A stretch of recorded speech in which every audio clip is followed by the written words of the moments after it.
want you to think much about this. I want you to just write like the first word that comes up for each of these associated with it. You know, what's the first thing that comes to mind when I say reason?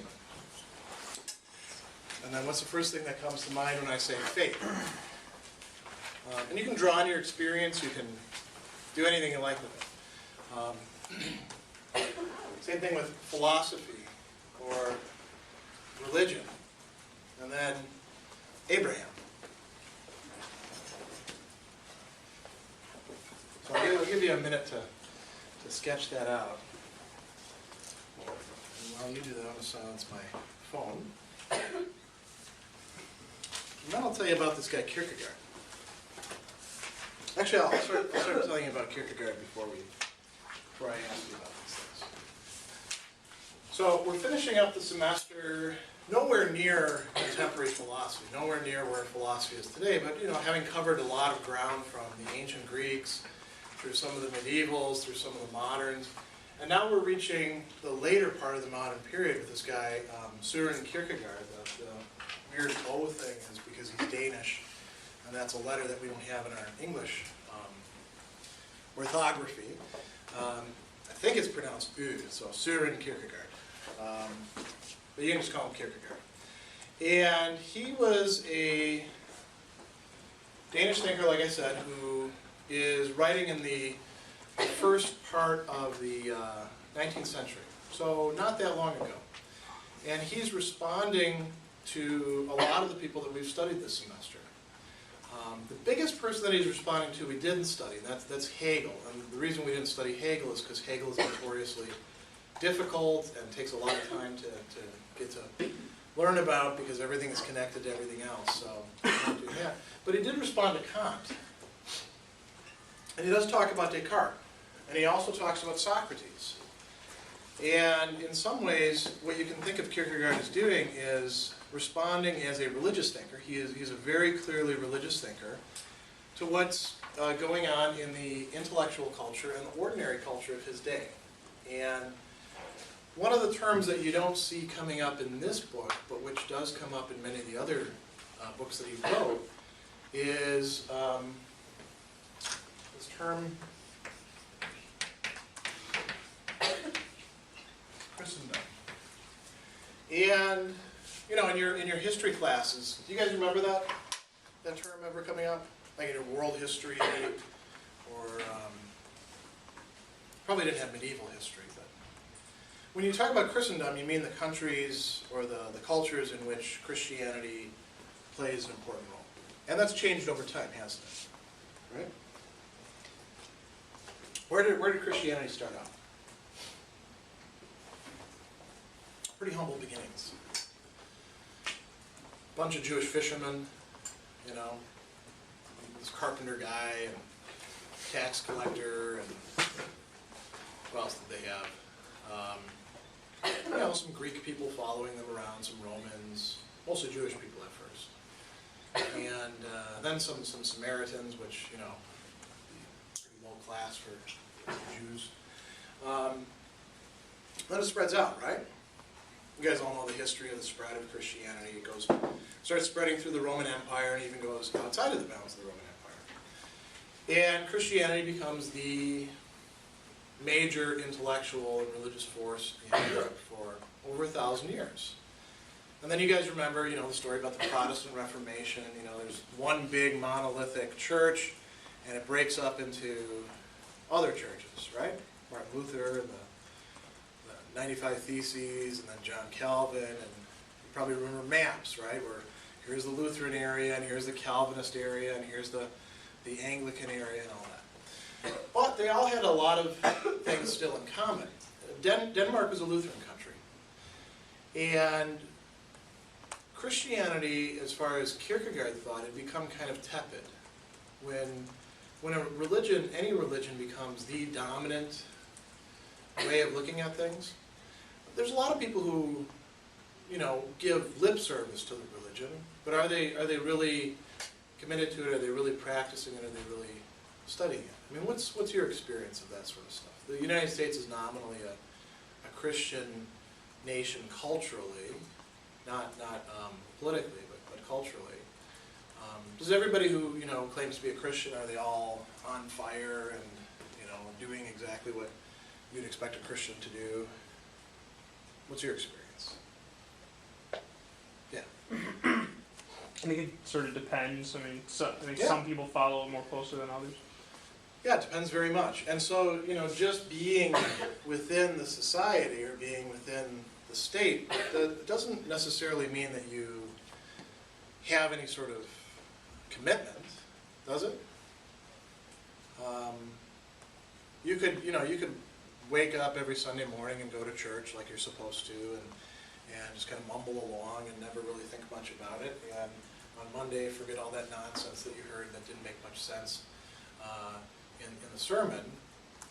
Why didn't it make much sense? Well, you're not connecting it to anything else, right? If that's what you're doing, it's just sort of a thing you do. And there's a lot of people who lived like that, and there were a lot of people who lived like that in Kierkegaard's time. But back then, it was kind of important that you actually be a member of that. And this is before, World War I and World War II and the Holocaust and all these sort of things that kind of shook people's faith in progress. And the idea was, Europe was the center of the world, and they'd made all this progress, and Christianity seemed to be kind of at the center of that. And, so it looked like everything was just getting better and better and better, and all you had to do is sort of, follow along, and you could be part of that. And what Kierkegaard opposed to that, this notion of Christendom, was Christianity. And he saw this as a passionate commitment to something that was absurd. And that's kind of an interesting thing to say. Do people who would like you to be Christians, do they usually stress to you, this is absurd. This doesn't make sense. But believe it now. I mean, you may feel that way if they're trying to convince you. That may be a reason why you reject it. Do they usually make that as a plea for why you should believe it? Why not? Isn't it fun sometimes to believe in absurd things? I mean, we like to watch kind of absurd TV shows. Pretty soon, do you guys like to watch those claymation, Rudolph, Santa, Frosty kind of things? Well, it's pure absurdity, right? Reindeers that talk and their noses light up and they fly in the air, and then they go to the land of misfit toys and all that sort of stuff. Isn't that crazy? You don't take it seriously, though. Ah, okay, that's a good, that's an important distinction. It's there for fun, right? Religious conviction we don't usually see as being done just for fun. Though I think some people do it just for fun, sort of try it out. Now, there's actually a long history of some Christian thinkers stressing the absurdity of Christianity. Tertullian said, I believe because it's absurd. And so he's taken as being sort of at an extreme. Most of the people that are Christians, they don't take that line, right? Did Anselm come out and say, God's existence, can't prove it? Totally absurd. Just got to have faith. What did we do in this class with Anselm? What do you remember about him? Other than he was a monk and, they gave him a bloody nose, making him bishop. Well, what's the thing that you associate with him that, you're concerned with being on the exam? He had what? What did he do for philosophy? You remember? Hope you guys remember this a week from now. An argument about God's existence. And Thomas Aquinas, we looked at him for the same sort of thing. Did those guys say, can't prove that sort of stuff. It's absurd. Gotta believe it. You should have a passionate commitment to it, not based on anything rational. Anselm said the opposite of that. Even if you don't believe it, here's why you ought to believe it. Here's the argument for it. I'm going to use some reason to explain the Christian, or at least certain parts of the Christian faith to you, is what Anselm said. So Kierkegaard is staking out a very different position. Now, that doesn't mean that he's not using reason at all, or he's not doing philosophy. He is. But he's doing it in a way that's very unlike most of the other philosophers that we've studied. He's telling you some stories, and then he's analyzing these stories. And he's trying to connect it up with your day-to-day existence, or the possibilities of it. The book that we're looking at is Fear and Trembling. Does anyone recall where this phrase comes from? It comes from a scripture quote. It comes from St. Paul. St. Paul said that everybody has to work out their own salvation in fear and trembling. And it was kind of a quote about not being a busybody, about being so concerned with everybody else being a good Christian, being saved. Work out your own salvation, and then start, lecturing other people about that. And you do it not being completely assured, but in fear and trembling, right?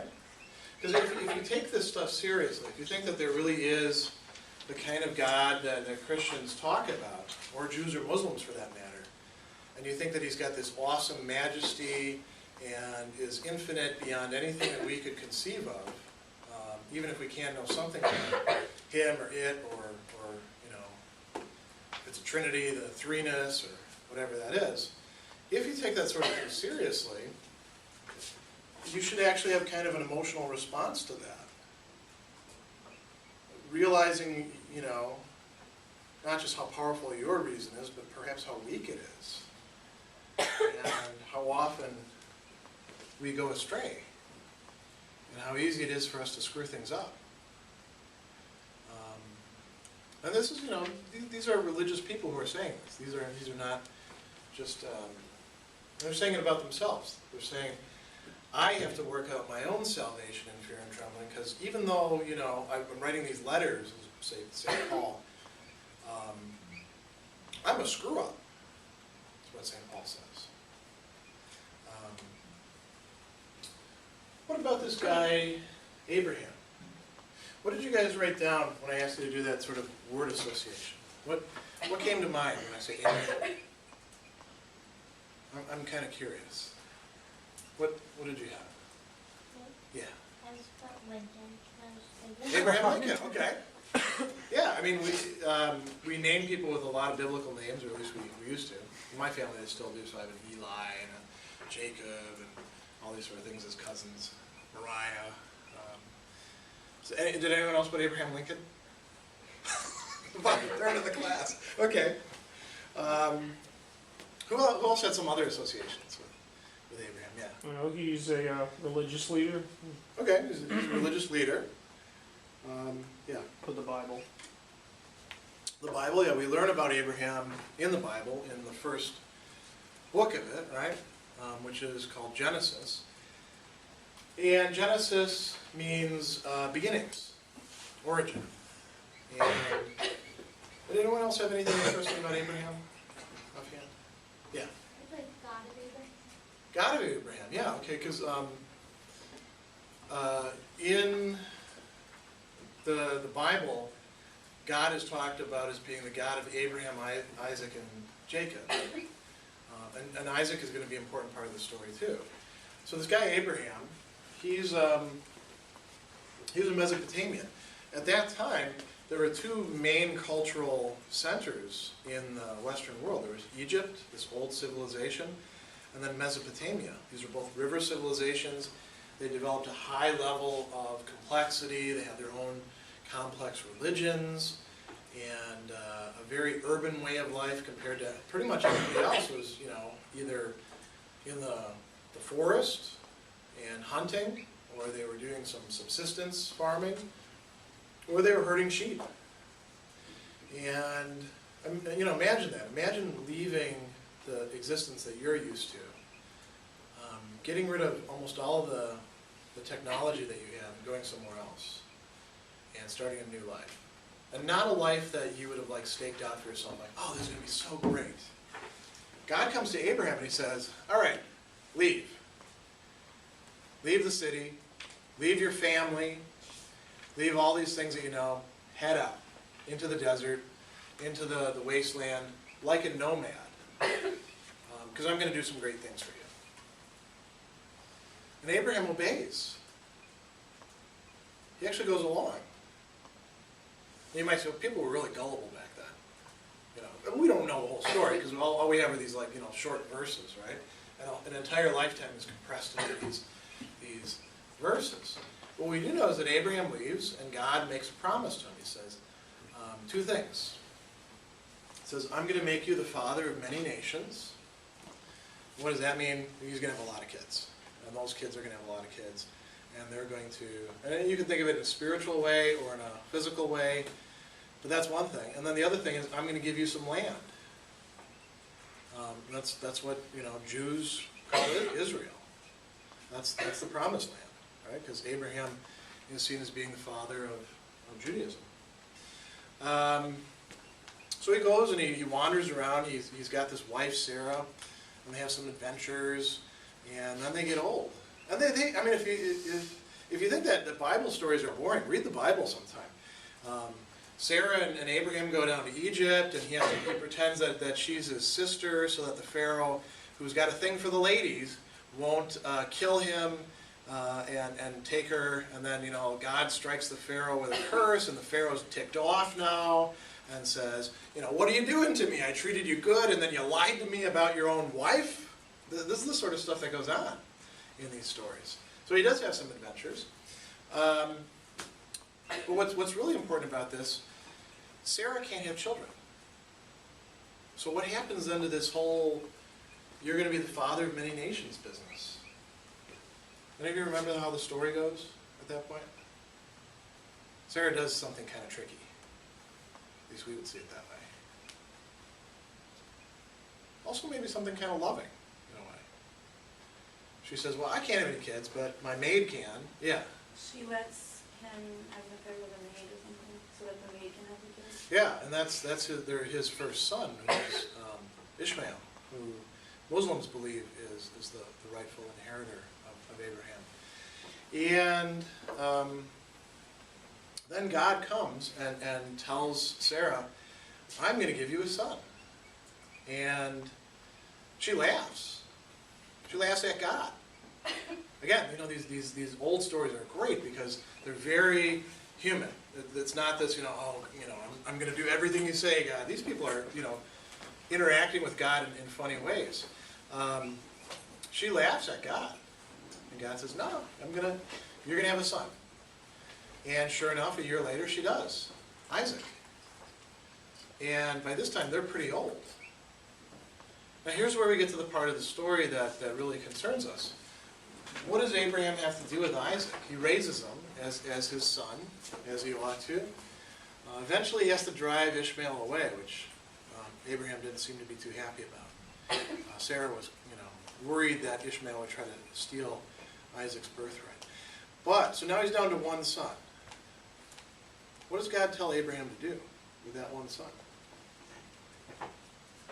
He says, sacrifice him. And sacrifice meant killing. Back then what a sacrifice was generally is you took a goat or a lamb and you put it on an altar and it was bound and you slit its throat. Blood offerings. And then you burned it up. A holocaust, a burnt offering.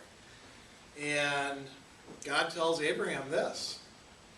So after all that wandering, after all that time, all that trusting in God, and God coming through, he's got a son by his wife who he loves very dearly.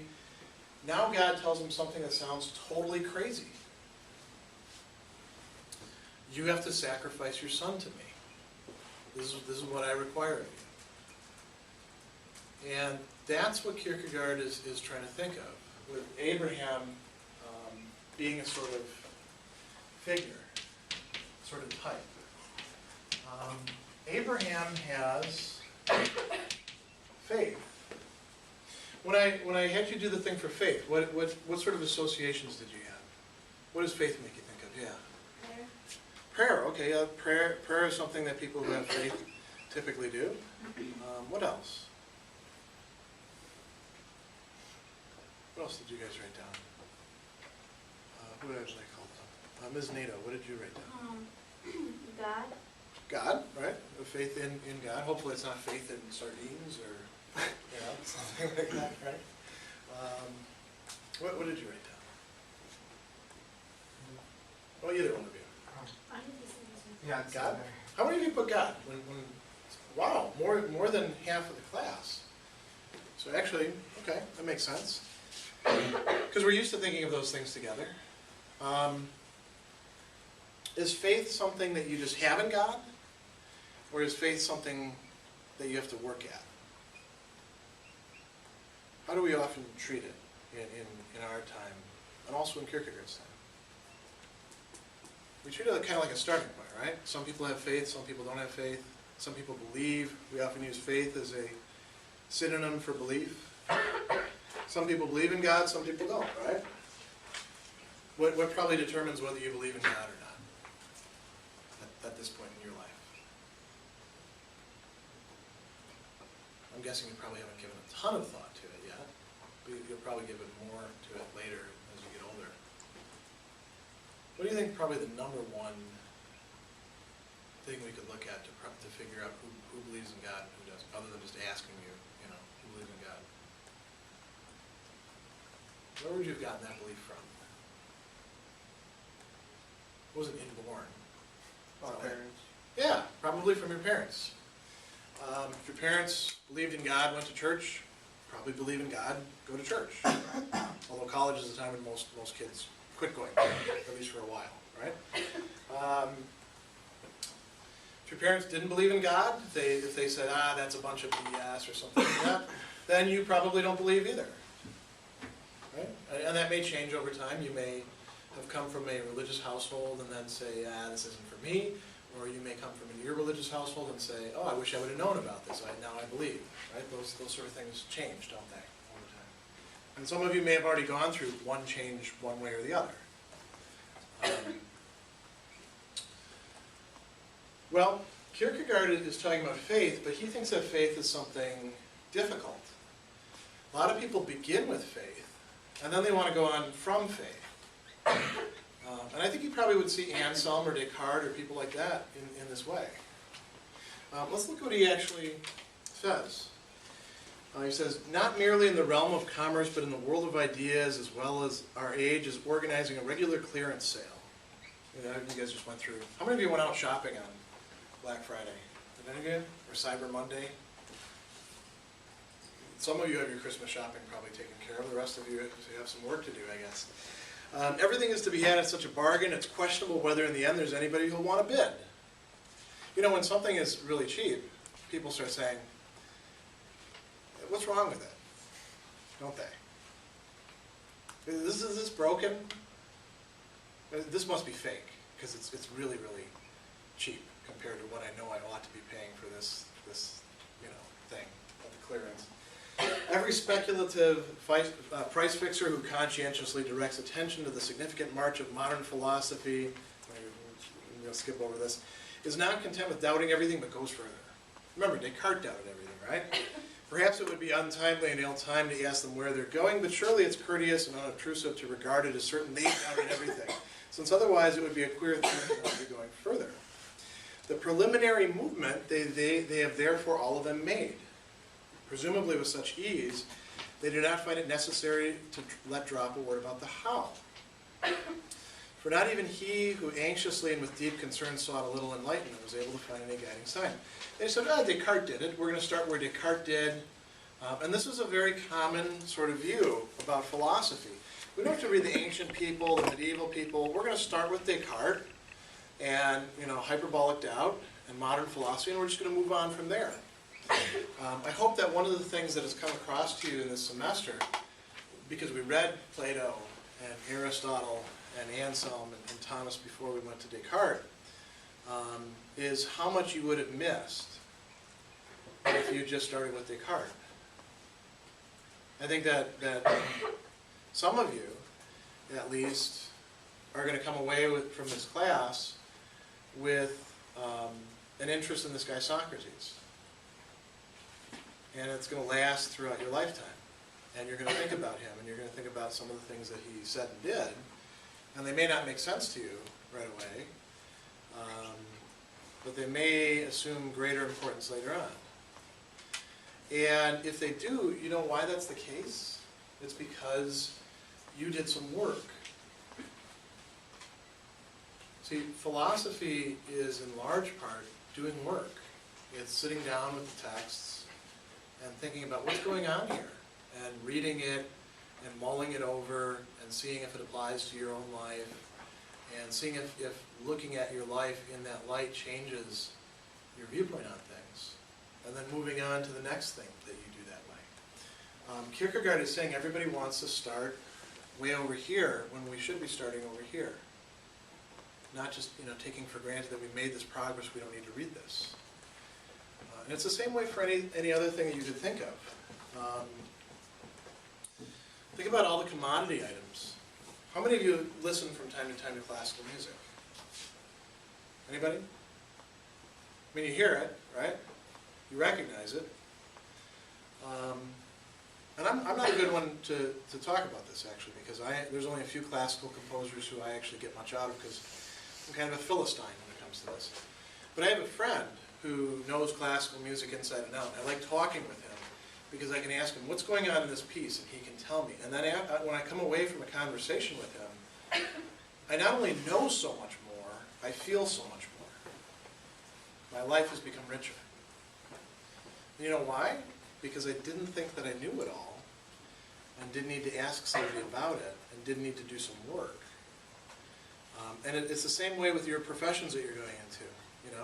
You're going to be learning and studying a lot of stuff, and you already have some sort of inclination towards it, right? I hope you're not going into something you hate, right? You're going into something that attracts you. Don't go into something you hate. But if you allow yourself to be open to it and begin from the beginning point, you're going to learn so much, and you're going to develop, and you're going to grow. Well, that's what Kierkegaard is talking about.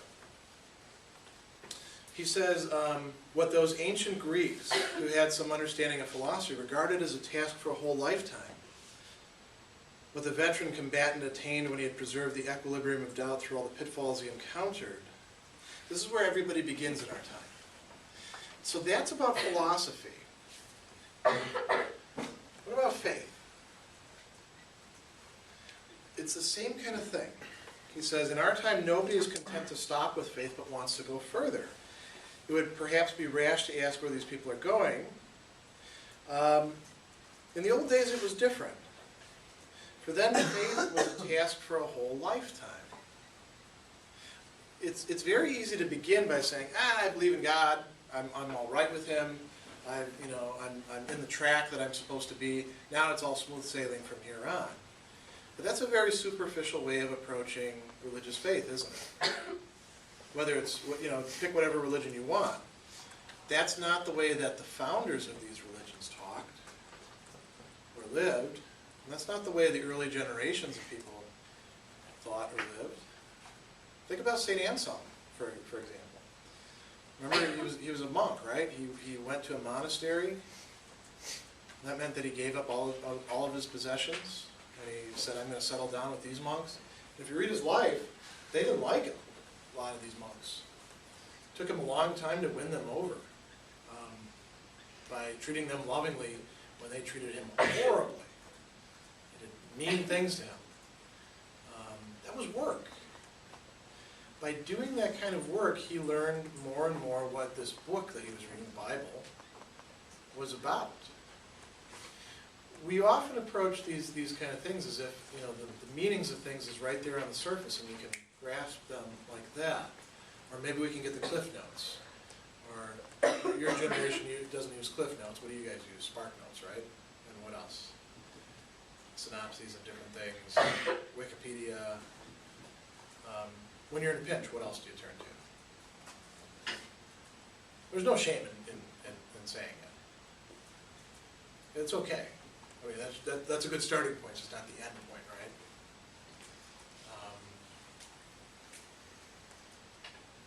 Well, sooner or later, you actually want to settle down and dig into things. And it's that way with faith. With this term religion, what associations come up with that for you guys? What does religion mean to you?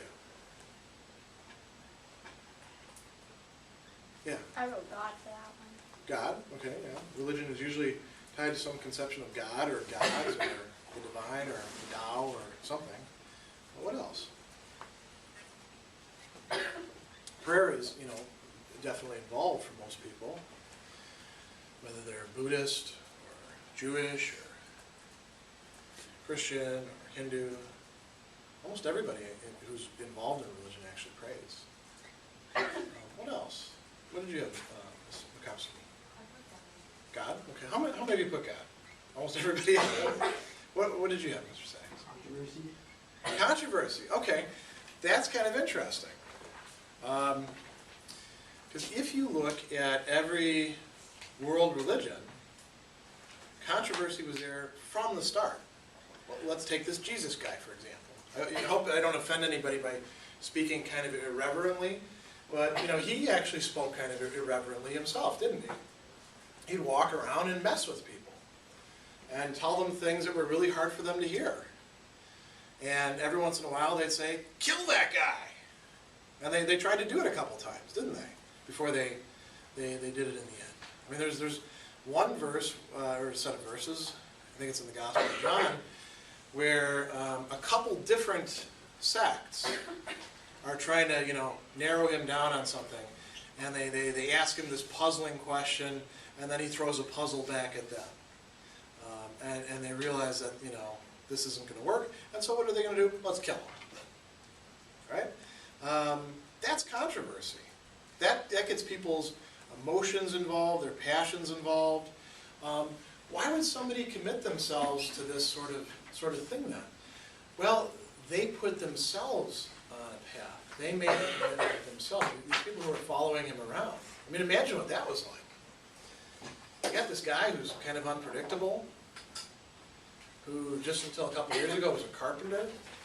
And now he's making, he's telling all these parables and stories, and he seems to be smarter than anybody else you've ever come across, but you have no idea what he's going to do next. And he says, leave your families. He's saying this to people who are like, 40, 50 years old. Leave your counting table. Leave that money that's been entrusted to you and follow me. Leave your nets and your boats and all that. Follow me around. Here's your bag. Here's your staff. Now, I'm not going to be with you right now. Go out to those towns over there and preach this message to them that you just kind of, learned about over the last couple weeks or months or whatever, and see how that goes.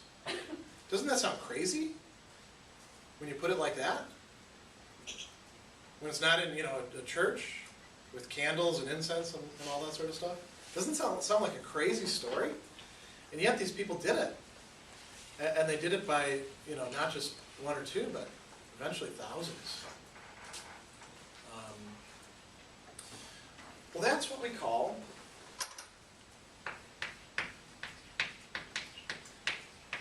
passionate commitment.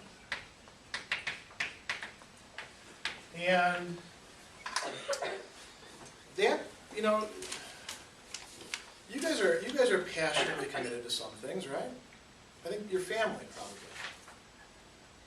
What else are you guys passionately committed to? Where you would brave controversy, maybe even people beating you up, or saying terrible things about you or to you. What's worth that for you guys? Is there anything? I hope there's something, because that's what gives your life meaning. The fact that you have some attachments like that. You're not just brains, right? You're also hearts. Let's go on to this idea of the knight of faith. Kierkegaard calls Abraham the knight of faith. And there's other knights of faith as well. They can exist. They can be in this room right now. They could be walking down the street. He says, you can't actually recognize them a lot of the time when they're there, but they're out there. He says, what did Abraham do? He believed that God would, all the time he believed God would not require Isaac of him, but he was willing nevertheless to sacrifice him if it was required. So, he's trusting in God that somehow this is all going to work out, and he doesn't have any idea how it's going to happen.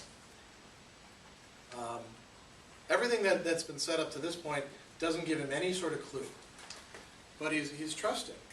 He believed by virtue of the absurd, for there could be no question of human calculation. And it was indeed the absurd that God, who required it of him, should at the next instant recall the requirement. That's kind of crazy, isn't it? If you're God, should you change your mind? Doesn't that seem kind of silly? But that's what the Bible actually says. That in that instance, God told him to do something that seemed really out there. And then said, oh, don't do that. Here's the real ram to sacrifice. I was just testing you. It says, let us go further. We let Isaac really be sacrificed. Abraham believed. He did not believe that someday he would be blessed in the beyond, but that he would be happy here in the world. God could give him a new Isaac, could recall to life him who had been sacrificed. He believed by virtue of the absurd, for all human reckoning had long ceased to function.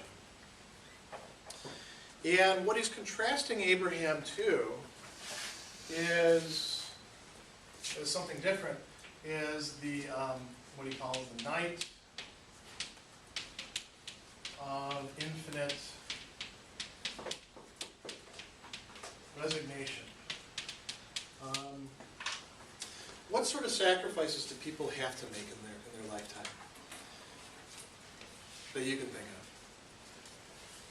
of? Did your parents make any sacrifices in their lifetime that you look up to? Yeah.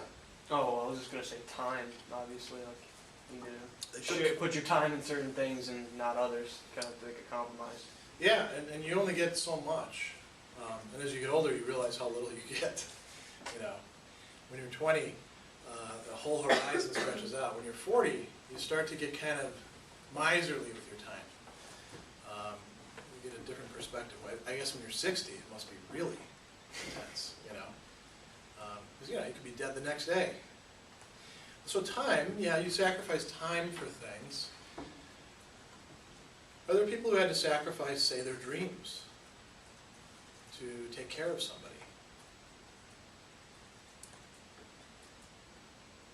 Or sometimes you have to sacrifice a relationship. What else do we have to sacrifice sometimes? In order for things to be better. Well, let me ask you this. When you guys have kids, because most of you are going to have kids, I think, right? You want to have kids? What would you be willing to sacrifice for them? So that they can be healthy, happy, have opportunities.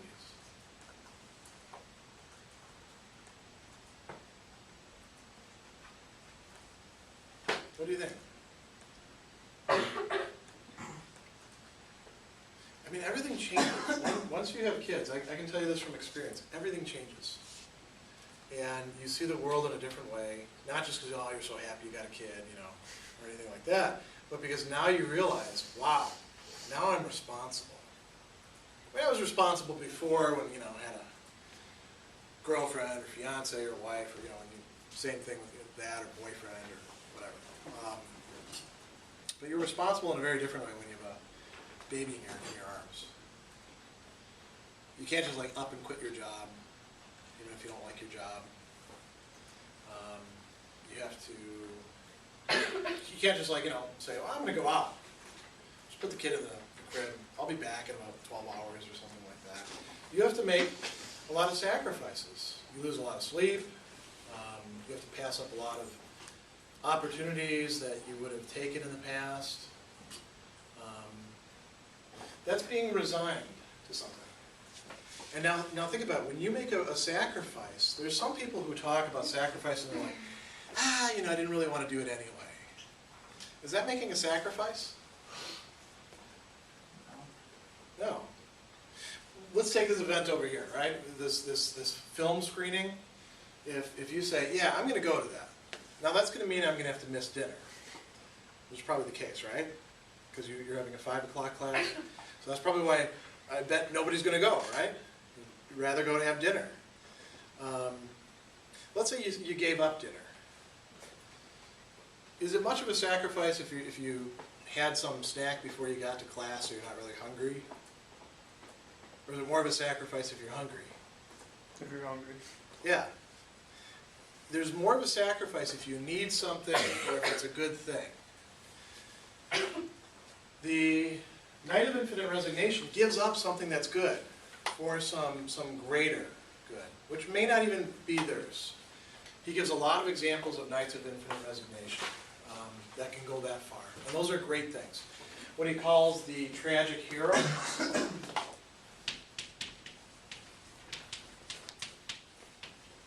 The tragic hero, the heroes of tragedies, they subordinate their own desires, their own wishes, their own fulfillment to some greater thing, something bigger than them. They pass something up. So, he gives some examples from his own time and culture. Socrates is an intellectual tragic hero. Remember when you read the Apology and the Credo? He could have gotten out of town, but he would have been giving something up in the process. And you guys, some of you, wrote about this, that he would have been, transgressing what he'd been teaching. And what he taught continued to live, didn't it? But Socrates himself, he died as a result. And it even meant that he had to leave his kids without a father. Of course, his kids were like your age, right? So they weren't really kids. But he left his wife without a husband, all for the sake of philosophy. Agamemnon, he talks about Agamemnon sacrificed somebody. He sacrificed his own daughter so that the Greek ships could go off to Troy and fight in this great war. Because, was it Poseidon said that they couldn't sail? I don't remember, unless he sacrificed Iphigenia. Think about movies that you've seen where somebody gives up a love so that somebody else can be happy. Have you ever seen a movie like that? They back off from their own needs, wants, desires, and they don't even say anything about it. So that they don't want the other person to feel bad. And then you find out in the end that they had, made this sacrifice of their own desires. That's a tragic hero. At least what Kierkegaard is calling a tragic hero. They don't yet have faith, though. So this is something kind of new that Abraham brings. Abraham goes through the tragic situation and then goes further. And notice the narrator in Kierkegaard's book is not saying that he's a knight of faith. He's saying, I see this happen, I see the importance of this, I can't do the movements of the infinite, he says. He says, generally people are of the opinion that what faith produces is not a work of art, that it's coarse and common work, only for the more clumsy natures. But in fact, this is far from the truth. We often look at religious people as if, they're just dummies, they believe in things, and they don't, they're not content to seek things out, to really think things through. We don't actually know that that's the case. As a matter of fact, if you look at religious people, and you do so with sort of objective, unbiased eyes, you often find out that they had to go through a lot of soul searching before they arrived at the position, the conclusions that they did. It says, the dialectic of faith is the finest and most remarkable of all. It possesses an elevation of which I can indeed form a conception, but nothing more. I'm able to make from the springboard the great leap whereby I pass into infinity. I can walk around existence on my head, but the next thing I cannot do, for I cannot form the miraculous, but only be astonished by it. Upon this pinnacle stands Abraham. The last stage he loses sight of is the infinite resignation. He really goes further and reaches faith. And here Kierkegaard is talking about things that aren't faith. He says, for all these caricatures of faith, the miserable lukewarm indolence which thinks, there's no instant need, it's not worthwhile sorrowing before the time, the pitiful hope which says one cannot know what's going to happen, it might possibly be all right after all, These are part of life's wretchedness. Life is tough, life is hard, and infinite resignation means accepting the limitations of life. Accepting that things are not going to go your way. Accepting that good does not always triumph over evil.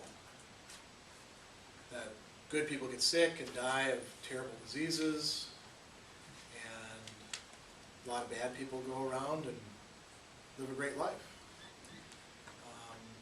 That you only get, maybe 80 years. That you may have a few chances at true happiness, and you might have thrown some of them away already. Well, that's all part of what he's calling infinite resignation. He says, Abraham I cannot understand. In a certain sense, there's nothing I can learn from him but astonishment. If people fancy that, considering the outcome of the story, they might let themselves be moved to believe, they deceive themselves and want to swindle God out of the first movement of faith, the infinite resignation. Now, this is really interesting. Kierkegaard is saying that if you don't pass through that infinite resignation, you can't actually have faith. So just believing in God because your parents raised you to believe in God is not what Kierkegaard would call having faith. It's looking at things, looking at life and saying, oh yeah, this is not what people said it was going to be. This is much worse. You know? This isn't all so great. And then going beyond that. So it's not this kind of Pollyannish, everything is great, you know, God loves me, I love God, let's sing, that sort of thing. That's not what Kierkegaard calls faith. It's not naivete.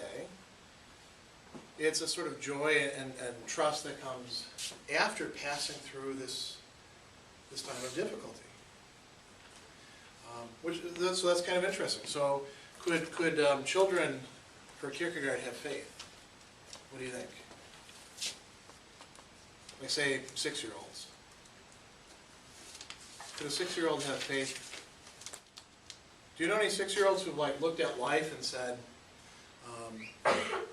I've looked at a lot of living and it doesn't seem so hot, and people don't measure up to my expectations. Do you know any 6-year-olds that talk like that?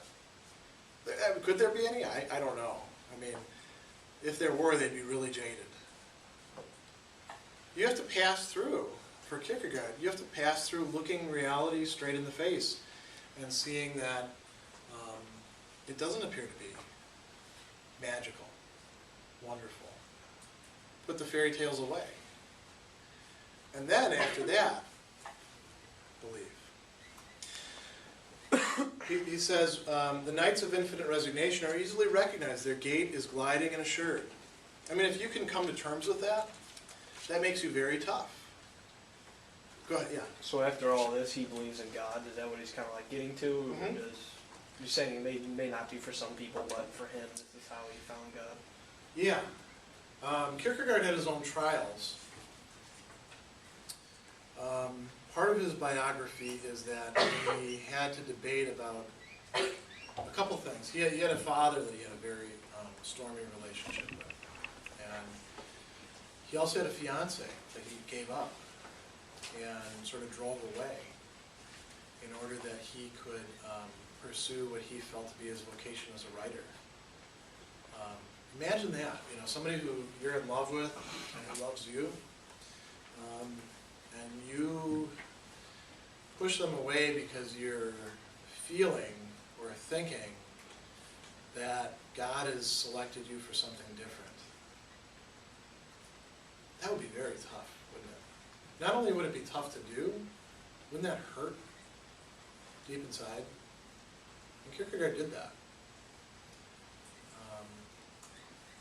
That's kind of a sad thought to think of, isn't it? Let's move on to something, because this is something that I do have on the exam, so I sort of have a duty to make sure that you guys are introduced to it.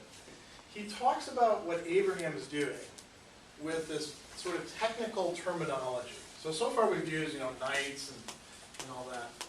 He talks about a teleological suspension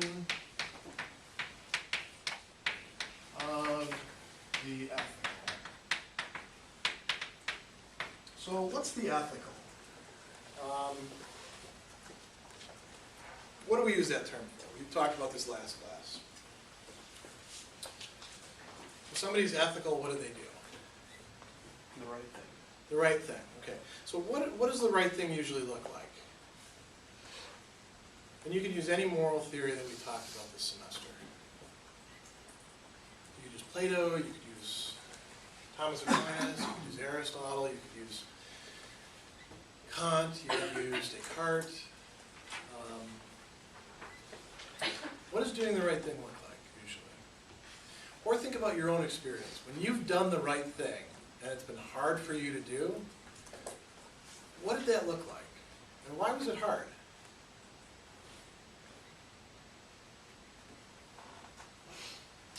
Think about like trivial examples. You're all pretty well behaved. I'm guessing there was a time when you weren't. When you were a kid, and you hauled off and you hit somebody, or said something really mean to them, maybe swore at them, something like that. Then you quit doing that after a while, even though you were still in situations where you kind of felt like doing that. Does this ring true for you? Other kids were mean to you, and what did you do? Instead of hitting them, how did you do the right thing? Ignore them? Yeah, that could be it. Your parents may have told you, if somebody's, bullying you, don't give them the satisfaction. Sometimes that works, sometimes that doesn't. You engaged in a project where you had to make a choice, and you chose, instead of doing the easy thing, instead of doing what you felt like doing, you did something different, right? You identified with something bigger than yourself. How many of you have babysat? What's that like?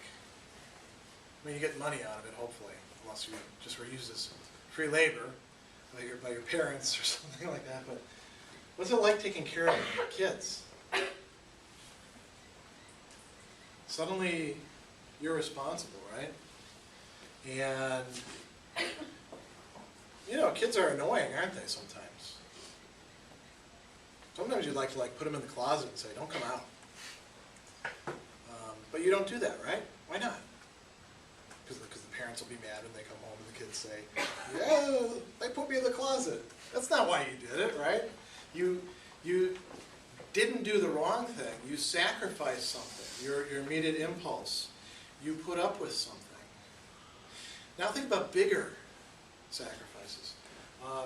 Doing the right thing often involves paying attention to the community, doesn't it? Does a firefighter do the right thing when they rush into the burning building? They're doing a crazy thing. They're going into a burning building where they could get hit and hurt. And some of them die, don't they? Why do they do that? Why do we look up to them as good people? Because we like crazy people that do, foolhardy things. We like to yeah. They're willing to risk their lives for complete strangers. Yeah, they're willing to risk their lives, and even like their kids growing up without a dad or a mom, or spouses being separated, for complete strangers. You're right, because those strangers are members of a community. And your community can be really small. It could just be your family. It could be as wide as the entire world. Love for all humankind. And to do the ethical thing is to identify with what he calls the universal. To make the universal more important than the particular. So I'm a particular. The Marist community is the universal. So instead of just, indulging in my desires, or let's think about this, let's think about the class. The people that we've studied this semester, They are among the people that I like to teach the most, but I had to leave some people out that I would have preferred to teach. Why did I do that? Why do you think? Why should the class be structured the way it is? Should it be structured just to, you know, I get to teach whatever I like to? Yeah. Because it's like an intro class, so we learn like the basics, I guess. You should learn the basics, right. The class is not about me, the class, although I'm the one talking most of the time, right? The class is about you and your learning and you walking away from here having been introduced to some of the most important minds of philosophy. I would love to have to spend the whole semester talking about Blaise Pascal, but I don't do that because he's not that important in the history of philosophy. Or I could spend the whole semester just doing Kierkegaard. I really enjoy Kierkegaard. But we shouldn't do that because you guys need to be exposed to a whole array of thinkers, classic thinkers, the thinkers that other people, not me, other people think are the most important ones for growing minds to come in contact with. That's identifying with the universal over the particular, right? What is Abraham doing?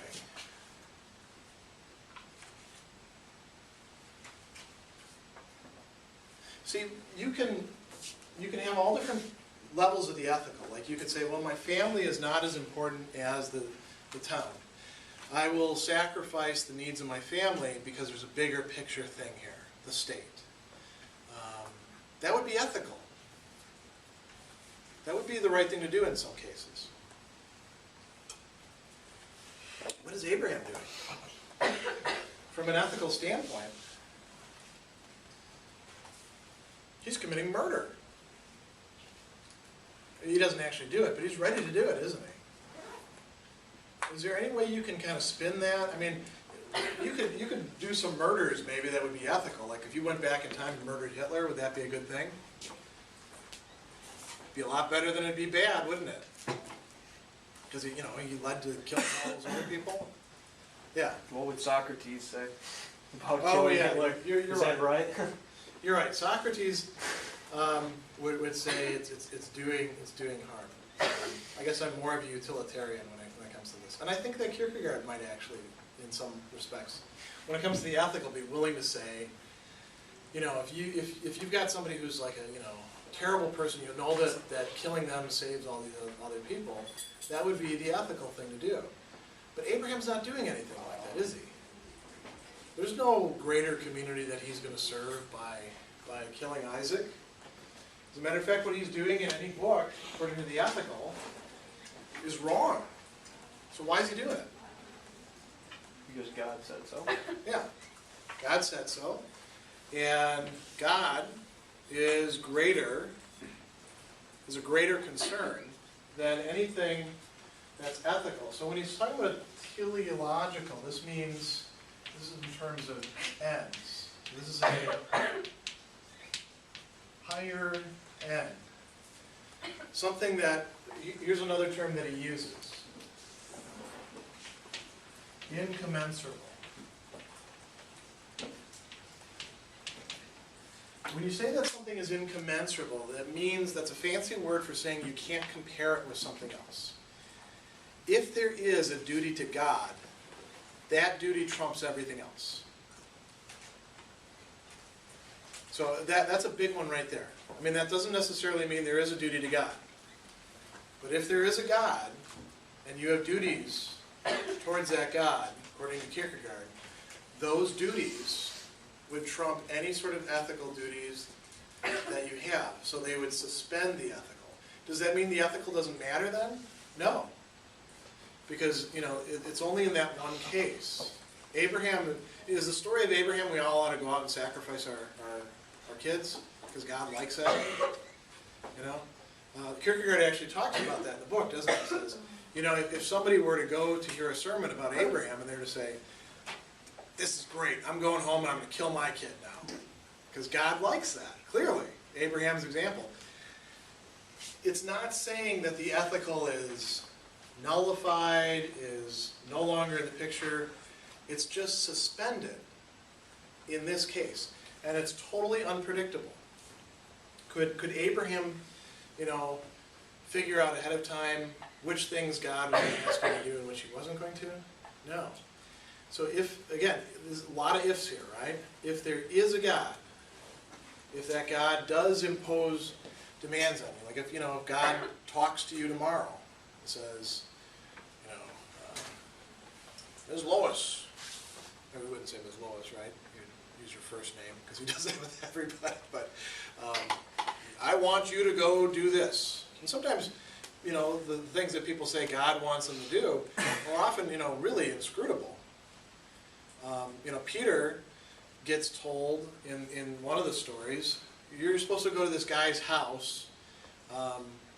By the way, he's not a Jew, and going in there is going to mean, probably polluting yourself. Go into his house and do this and this and this. And he's like, really? You want me to do that? That's the way that those calls would come. You can't predict them. You can't control them. You can't just bring them into the ethical. This is kind of an interesting philosophical position to take because it takes us beyond philosophy, doesn't it? So I think it's a really good place to end the semester. Not necessarily, because anybody believes or doesn't believe at this point, but because it shows us one of the limits of reason and philosophy. So this is our last class. I hope you guys got a lot out of this. I certainly got a lot out of discussing these things with you and going back over these texts. So I'll see you on Thursday.